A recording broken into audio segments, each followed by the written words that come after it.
What's good, everyone? This is I'm a dude playing a dude disguised as another dude. Mehu Wang, Dou-zhansheng-fo here with another rating review, so on and so forth.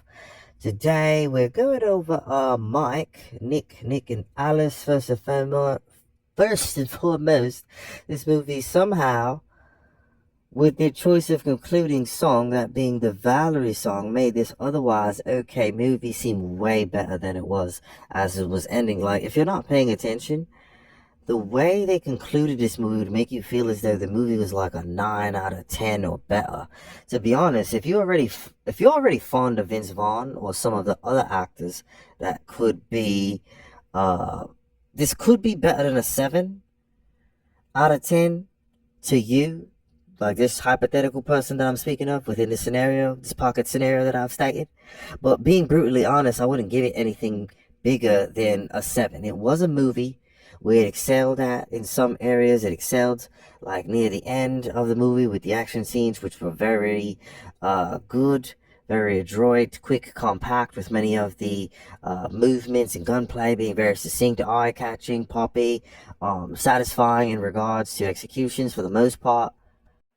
Ultimately, this movie is about Vince Vaughn, an affiliate of our gangster crime family. His in-role character name is Nick, as you can remarkably see in the movie title.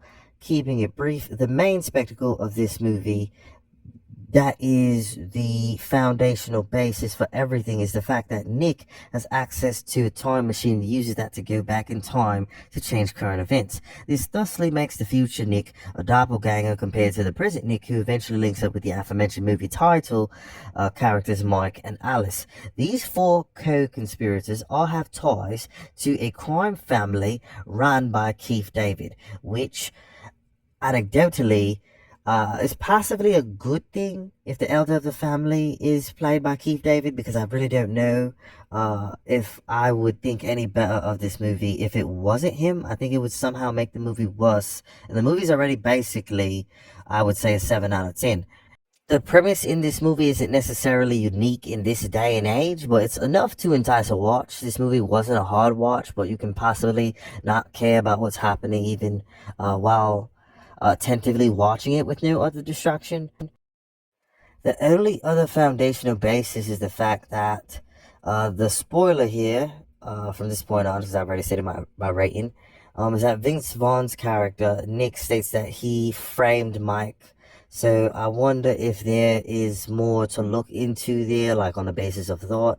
If there isn't, maybe it's because Nick also stated that he fucked up more than once in attempts to go back in time, and at the end of the movie, basically, in a way, the movie kind of lets you know rhetorically that the sheer paradoxical amount of times they may have repeated, the entirety of the movie trying to save Mike, they jumped into the past without knowing it. And that nuance is, I would think, the coolest aspect of this movie, to fathom, and nothing more. That's the only other thing that's like, makes the movie a bit more deep than it actually is. But again, this premise is, it's not new in this day and age. It's honestly like the average episode of like Rick and Morty or American Dad or something. Like in this day and age, this type of trope isn't ridiculous. But again, they did what they did. It's a movie. It's not terrible in either instance. This has been Mei Huang, the Dou-zhansheng-fo here with another rating review, so on and so forth. Don't forget to like, comment, and subscribe. I'm out.